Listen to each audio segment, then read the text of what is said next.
Hey guys, how's it going? If this is your first or second week back at school, which I think for most of us it is, hope it's going well for you. I've been praying for you, and I just encourage you to just do well this year in really your love for Christ and what that kind of pushes you to do and be. So that being said, let's get into it. We're continuing to talk about the New Testament. The New Testament's kind of broken down, talks about Jesus for the first four books, Matthew, Mark, Luke, and John. Those are what we call the Gospels.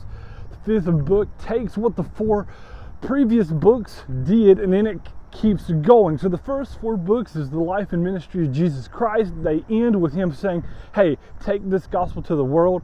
And Acts is the story of the first chapter of what will be a global forever story, the gospel penetrating the world. And so that's the fifth book. Acts does that. It's the first step off of the church doing what it's going to do. Then, for a long list of books, we get letters written by a man named Paul. Paul is one of the key figures in the book of Acts. He is a missionary that just kills it, just wants to see people love Jesus and know that God loves them.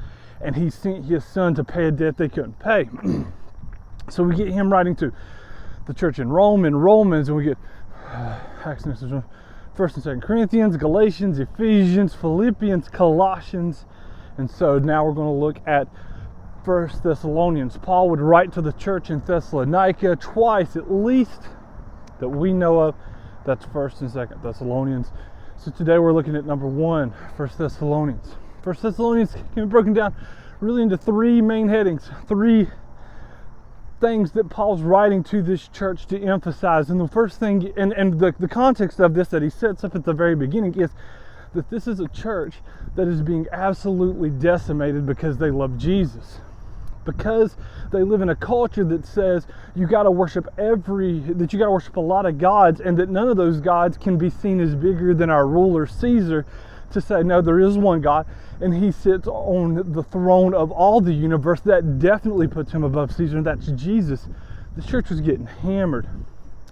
And so in the midst of this persecution, Paul's going to tell them, encourage them in three things. The first one, he's going to tell them, hey, keep loving others. The servant and the absolute love that early Christians had for their communities was unreal. And so he encourages them, hey, in the midst of this persecution, continue to love your community.